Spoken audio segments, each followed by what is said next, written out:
It's Honcho. And this is Mo. And welcome back to TheHonchoMoShow. We have a special guest here, Bobby Campbell, a well-renowned lawyer. It's good to have you. I'm grinning over here. It was a great intro by both of you. Yeah, thank you, sir. We had a long night today. We had a couple beers, more than a couple actually, but we had fun tonight and we can't wait to get this started. We went from bar to bar, and most people don't expect someone as prestigious as a lawyer to be out there, out and about having fun. But Bobby is one of those people. I feel like you're calling me out. Like I went We are to the bar. Yeah, I went bar to bar. I worked a lot of hours this week, and I go to the bar and hang out. You know what? I'm about to fucking open the briefcase. No, you're allowed to open the briefcase. We're all allowed to have fun, but more importantly, how is your job? I'm dying to know. How is it? Like there's so many aspects of it. Like, all right, what is the morning routine usually like? I mean, I tell people all the time, every day's different, you know what I mean? Yeah.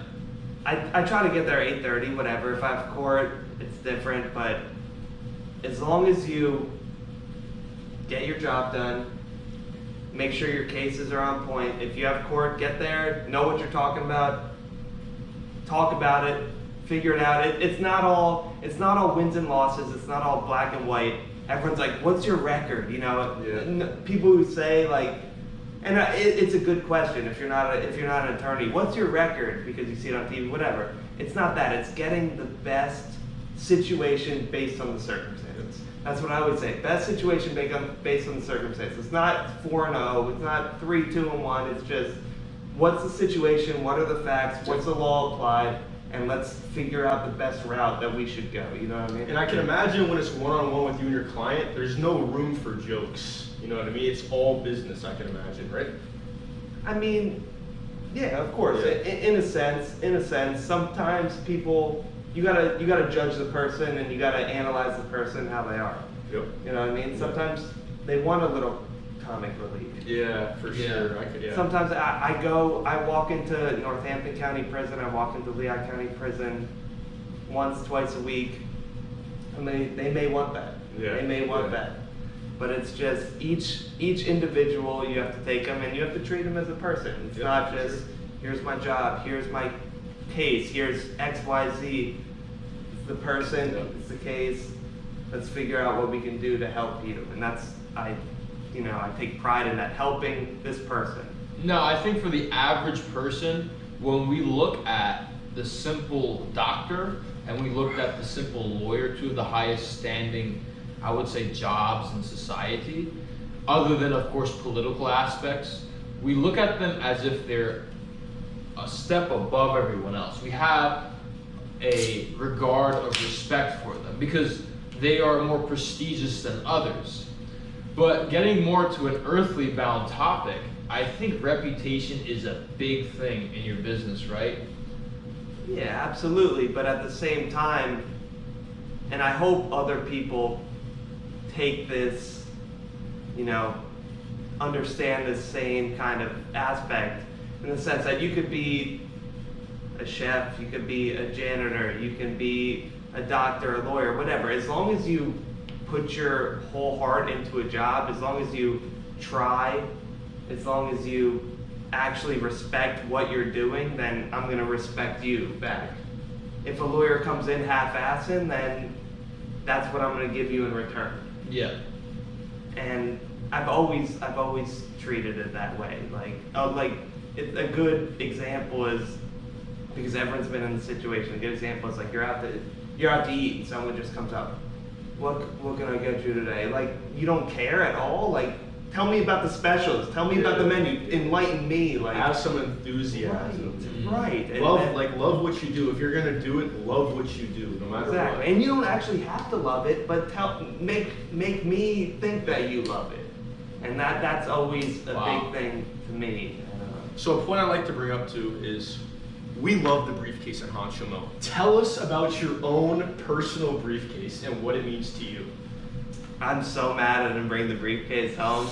I usually do, but I'm going to work tomorrow. Yes, I work on Saturdays, boys and girls.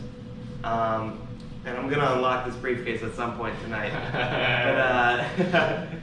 I got my first briefcase when I was in law school, and it's so weird because I have the same thing with watches.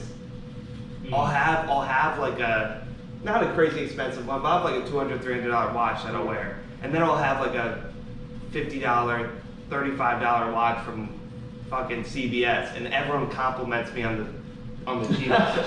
Everyone compliments me on the cheap watch. They're like, where'd you get that? I'm like, CVS. So the briefcase, it's like $60, but it's been with me through whatever. It's I don't want to describe it because it's not here. I'll bring it on the next pod, but okay. It's a nice light brown. It's yeah. Has a lot of secrets. Actually, It's a twin brother to this one. It doesn't have as many secrets as that one, I imagine. There's no number lock. It just hit the button, it pops up. We'll never tell you the combination. You'd never guess it. You gotta subscribe, $50 a month, and then you can Not even that. It's gonna take a couple houses, paid cash. I'll tell you this: assets. if you chug a full bottle of Tito's, we'll give you the password. That's right. But then you gotta But get only it. then. Moving on. Moving on. So one of the coolest things is we share a team, the Snipers. Snipers, shout out. Shout out Joe. Shout out Joe, Shout out CEO Joe. And I've seen you play basketball a lot, bro. You're a killer, especially in the assist game. You're a killer. Now, how was your high school career growing up? Like, I wanted you to get in depth, bring back the memories. How was that? What were some of the struggles? What were some of the high points? It's funny you say it because every year I like go back and like work at the camps, and I'll go to like a couple practices, and I say the same thing all the time because it reigns true. It really does. I can remember every single fucking game that I played, and I wasn't great, you know. Like I was okay. I was all league and honorable mention my senior year. Yeah. I was okay. Like I was pretty good. Our team was average, you know. It wasn't great, but I played against some really good D1 players. I was a D3 player. And you went to Emmaus, right? I went to Emmaus. I graduated 2010. I started my junior year, my senior year as point guard. But it's so nuts to think about where I could go back and be like, yo, that game in 2009 against Liberty, yo, you should have jumped that screen, fucking, we would have beat the, you know, like, I could remember every single game. I could remember and it's my memory was always very good, but it's at the same time, it's just like, that's the shit you flash back to, you know what I mean? And I tell these kids, and they probably don't listen, they probably don't hear it at the time, because I wouldn't have done this, I wouldn't have heard it at the time either. You're like, yeah, fuck this old, you know, whatever. But I tell them every time, like, this is what you flash back to. And I remember every game. You could tell me. What was your highest scoring game? How did it feel, especially? So my highest scoring game was I had 30 against Nazareth. It was the first game of my senior year, and it was on like Service Electric. Fucking yeah. Wow. Yako's player of the game, thought I was all that. Sir. Fucking that was like yeah. Yeah, 30. We'll throw it on. I still got it on the DVD. Yeah, 30 against Nazareth. It felt good. It felt good. And I imagine a lot of assists too. A lot of dimes that game. A lot of dimes. Might have been a double-double. A lot of dimes. There was dimes. The one thing that never leaves, and I hate it because when I play with you guys, young bulls, you guys are at the rim right now. I see you guys do it still, and it's awesome to watch. It's great to learn from you, bro. It's great to learn. The one thing that doesn't leave is the vision. The athleticism's gone. The athleticism's gone. As I drink another Miller Lite. Shout out to one of our sponsors, Miller. But yeah, it's good to see the next class and the next class coming in. Now, I love playing with you guys. Tying it into your job, your line of work, how does basketball, the lessons that you've learned, associate with your job? No, that's a very good question, and that's one of the reasons that I like doing what I do, because it's a game. It's always a game of It's power. always a game. And you know basketball. It's a game of runs. Someone hits you with an 8-point run. You In law, Yeah. someone hits you with like a piece of evidence, a Wow. cross-examination, a direct examination. They take the lead, you know, and then you have to fire back. It's a game of runs. It's always a game of runs. It's a game of momentum, and that's why it's such a competitive nature where even when it's not on the court, athleticism in the court, that's exactly what it is, and just in a different sphere, and it's awesome. And that's one of the main reasons that I like do what I do. Running inside joke me and Mo have. What do you think about Judge Judy? Is it real? Is it fiction? Or is it fact? So, not to get too technical, Yeah. but what Judge Judy does, she's an arbitrator. Okay. So what an arbitrator is, they don't have to necessarily be a judge. They could be a lawyer. It's where people agree either in a contract or they just agree interpersonally, where they say, instead of going through the court process, instead of having a jury decide my fate, instead of having a judge in the court decide my fate, I'm going to choose this person to hear my case and make a decision. And whatever decision he or she makes, that's binding. And that's what Judge Judy is. She's an arbitrator where people decide that I'm not going to spend as much time and money. I'm just going to tell this person. Okay. That's Judge Judy. But is she a real judge? She was a judge. She was a judge. She was a judge, but now she acts as an arbitrator. Okay. Yeah. And what Most do you, people would not know that. What do you feel about shows like I'm Not the Father? Well, like a Maury Povich. Yeah. Is it real? Is any of that stuff real in your opinion? I go back and forth because I don't think it's real, but then I'm like, how are these people actors? Because they're so stupid. Exactly. There's so many men. How out are there. you an actor? Because Yeah. you're so dumb. Yeah. And every time they're not the father. Every single time they're not the father. John's gonna do fucking a not the father dance right now. Oh man, knock on wood. Knock on wood. You know how pumped they are when they're not. Oh, man. You know how pumped they are when they're not. What are you knocking on wood for? You For got real. something to tell the camera? No, I didn't do it. Not yet, at least. After tonight, maybe, but for now, I'm chilling. We got 6 hours to tell you, but we won't tell you. So, yeah, but other than all these serious inputs, what do you think the true essence of life is? I mean, I love going on vacation. I always love going on the beach, drinking a margarita, living the life. Like, what do you think the true essence of life is? It could be anything. What do you think that is? The true essence of life, man. That's a deep question. That's a very deep question. I don't know if I have a legitimate answer for it, but it's What is it for to me. you? For Yeah. me, it's being able to do monetarily, physically, emotionally what I want to do. Not everything's going to be 100% in one direction. It can't be. Yep. It could never be. Can't I'm put never on going to be brakes. 100% work, 100% play. I have to be enough, I'll work enough that I could have a life that I don't have to think about money. I don't have to think about fucking, time. It's got to be a perfect balance. It's not even a perfect balance. It has to be a balance enough that I could not think about that question. You know what I mean? Okay, I don't I want got to you. think about You that just wanna question. live. I want to be able Yes. to. I don't want to have to check my fucking Bank of America account today because I know it's fine. I don't want to have to check my work schedule and my court cases because I know I have that under control. I want it to be all in this universe that I could, know what I'm doing at all times. I could take my vacations when I want to. I can pay my bills when I need to. I can go to the grocery store and get what I need to get. And I don't have to think about it because this is my life and I'm living it. So it sounds like you've achieved financial freedom. It's freedom to me. It's not. Of course, I would like to live in a mansion, and that's a different state. Yeah. And then you have your whole new set of problems and Of course. achievements and whatever when you're there. But to me, I'm happy where I'm at, and I'm not gonna stop. But Yeah. right for now, I like where I'm at. You know what I mean? That's great to hear. No, I would say that is.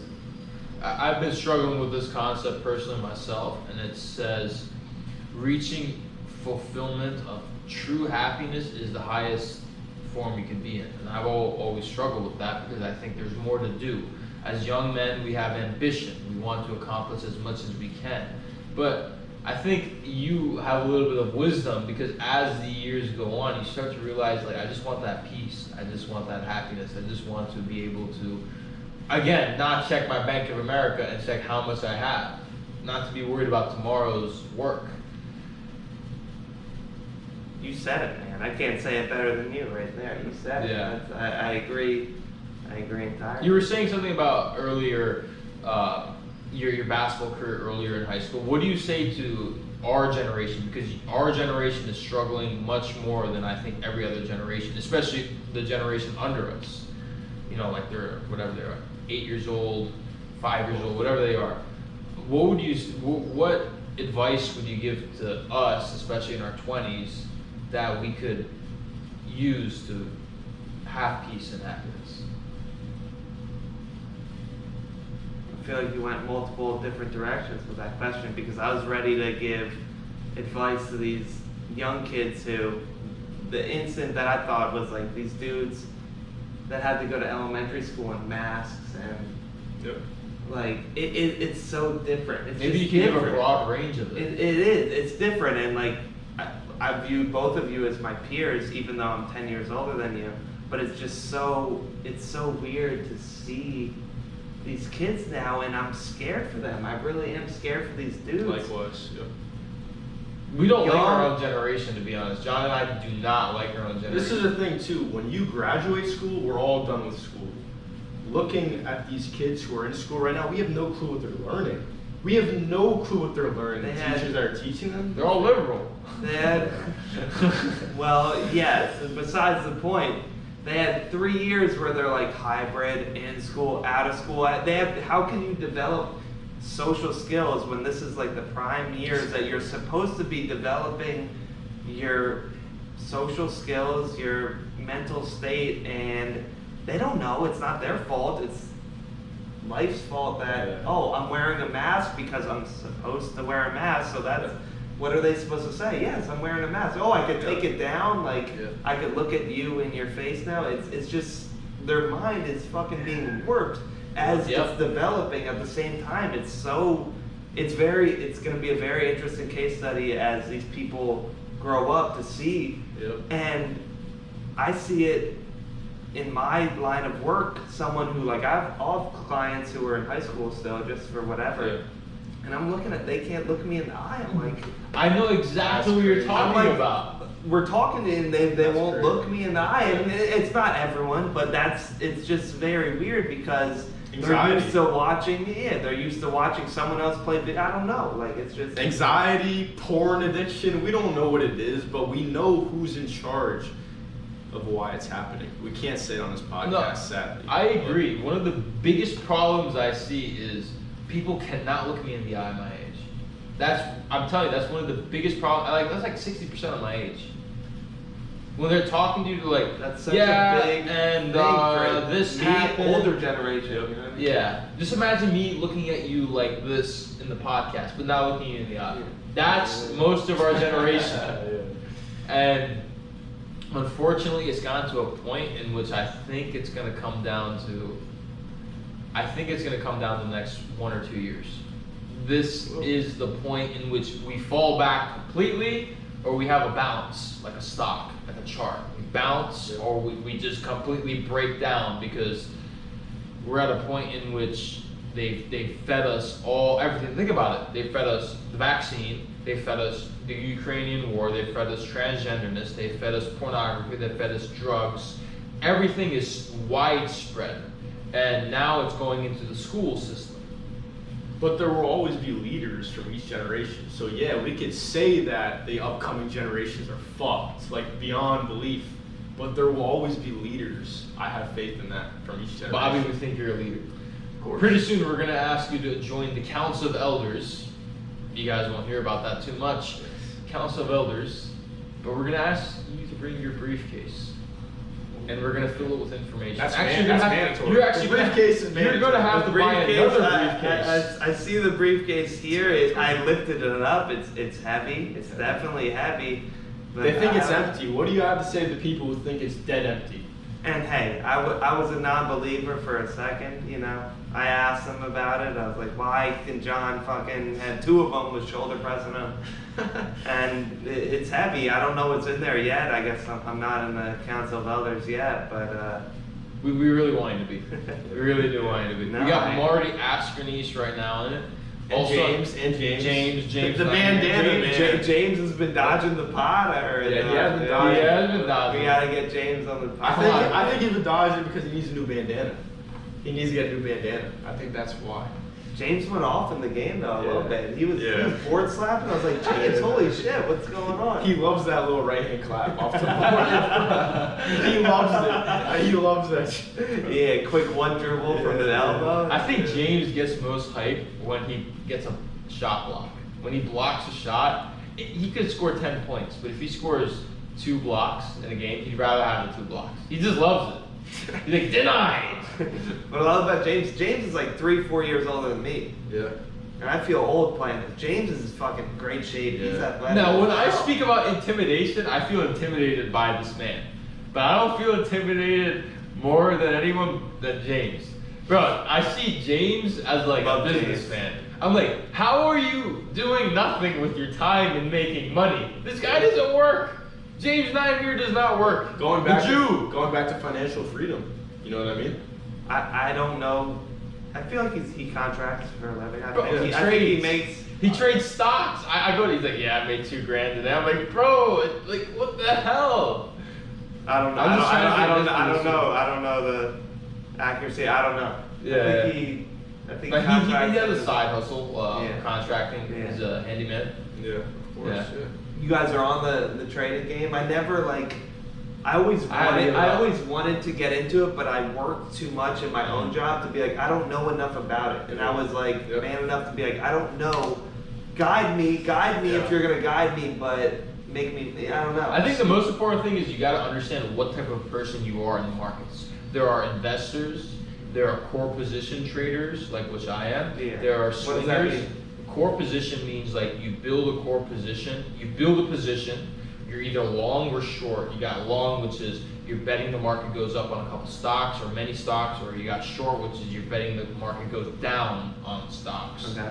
And that's what core position is. You say for the next 6 months, 1 year, I bet this is going to happen. Or you got swinger, which is basically you hold a position, a stock position, for a week to a couple months, 2-3 months, and then you got day trader, which is you sell in a day. Like you Yeah. buy and sell, and you sell. But you in gotta have 20 enough minutes. money to day trade, right? Yeah, you gotta have enough money. And you gotta have a lot of skill.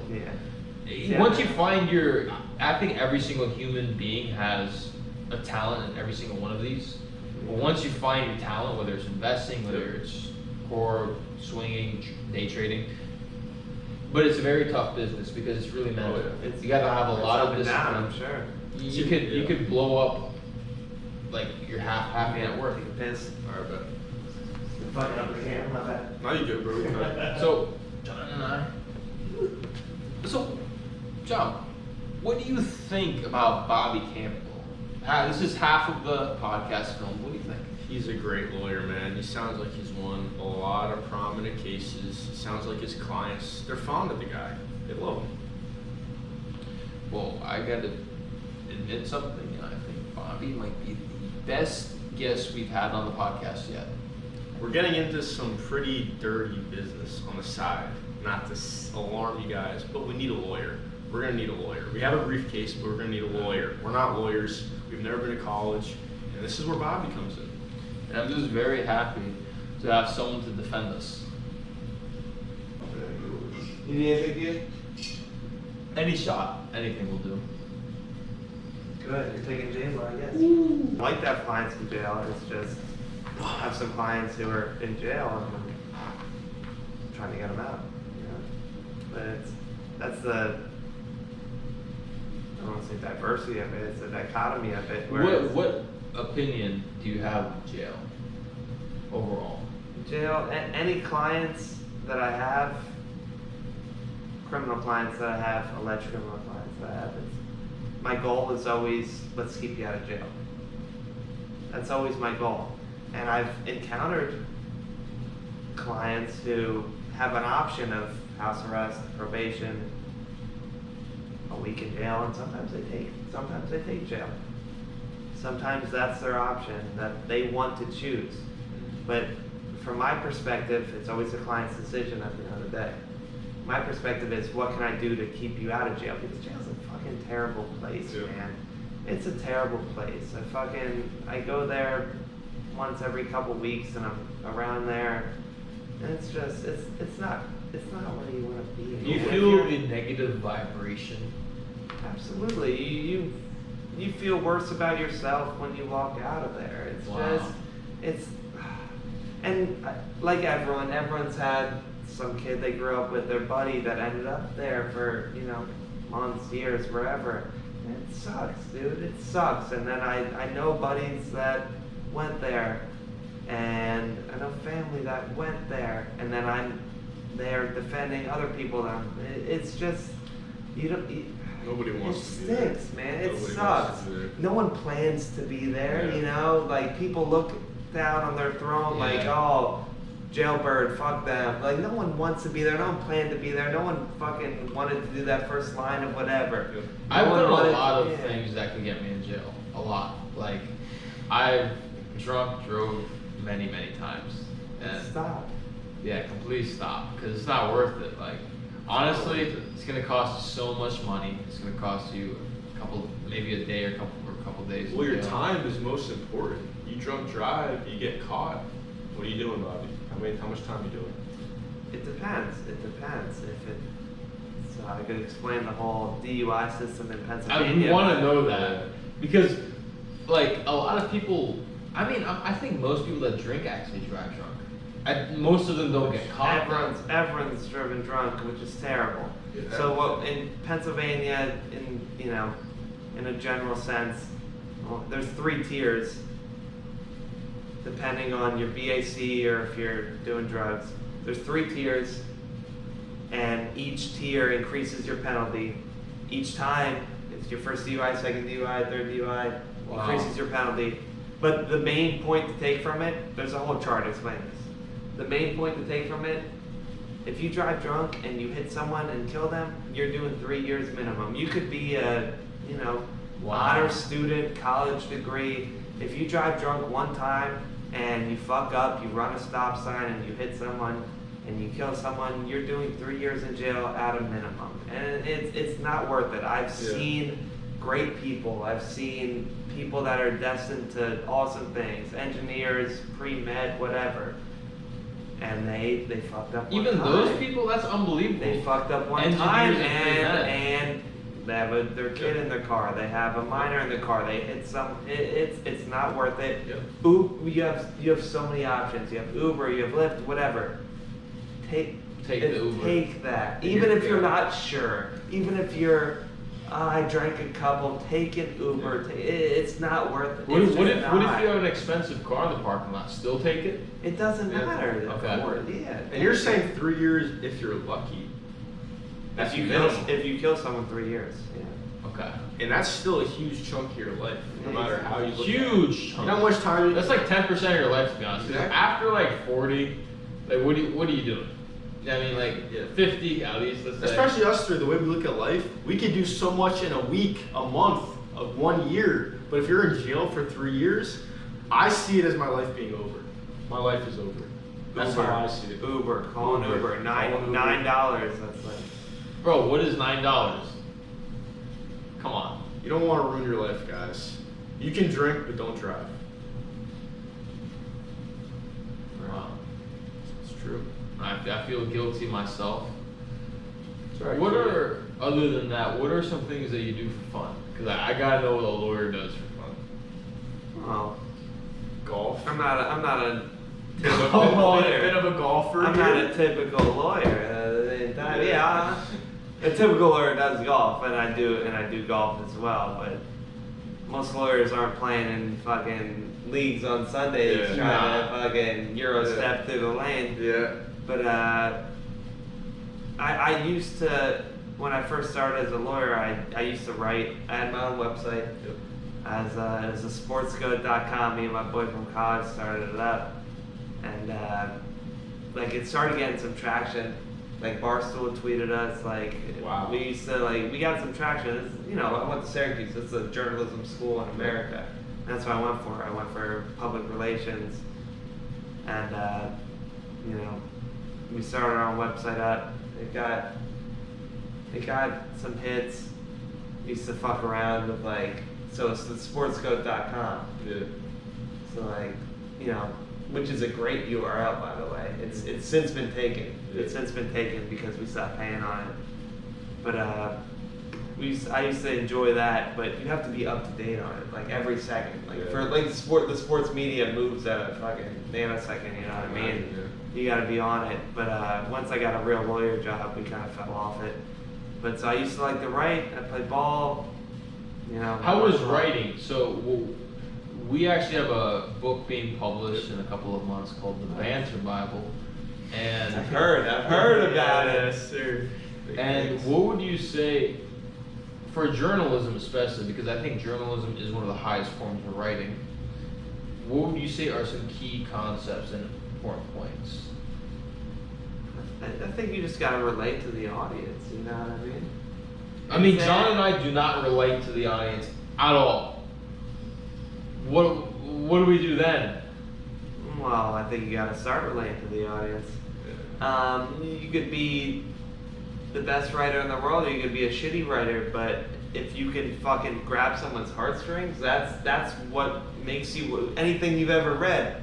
If you liked it, it's because you fucking attached to that. Yeah. Like, holy shit, that speaks to me. Yeah. You know what I mean? So that's what writing's about, and that's why I always relate it, and I always relate it to rap in a sense. You know what I mean? I always liked people who could have intelligent, I was like J. Cole, I was like Drake, they have J. Cole. intelligent bars that could say something catchy but at the same time make you think about it. Yeah. You know what I mean? And that's what I always wanted to put on a page when I'm writing. You say intelligent bars, and our book is mainly about intelligent banter. That's what our Same book thing. is, the Banter Bible. And we basically, Kia misspoke. It's not that we don't relate to people, it's that when we write the book, it's a bunch of it's not nonsense, but we write in the way that people don't understand truly. You have to really delve into the book to fully understand One it. paragraph. You have to soak the whole book in at once. Right. You know what I mean? Well, at the same, you're trusting that the smart reader will delve into it and will read it in full and say, okay, now I get it. You know what I mean? Yeah, exactly. I get what they're trying to project. Exactly. And it's a risk, but at the same time, that's what you want to do. Is if you put your The first step is, have you ever smoked a blunt in your life?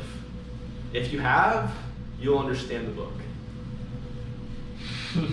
I'm being serious though. used to crack Dutches down the middle. We used to leaf them first. You guys don't even know about leafing them. No, I don't know. We used to leaf them, then crack them. Really? Yeah. Leaf them, then crack them? You leaf them, throw it around like a fucking water bottle, Gatorade bottle, and then you crack them. Take the cancer paper off, of course. Got it. Yeah. But and, Got that's the old school. You ever hit a G-bong? Not on camera. I know what you're talking about. Yeah, of course we hit the gravity bong. Fucking before you guys fucking even knew how to read syllables, I was hitting the gravity bongs, boys. Listen. Listen, boys. Out the door, but Take notes. we used to put a little fucking, what are they called? The rolls, the laundry rolls. Yeah. We put the Okay. thing so you could blow it out the window so it didn't smell. But now it still smelled. It still fucking smelled. But it helped. Yeah, It helped a little bit. Yeah, I know what you're talking about. Oh man, that's old school. The last question I really have for you for this podcast is, what do you see for your future? The future, man.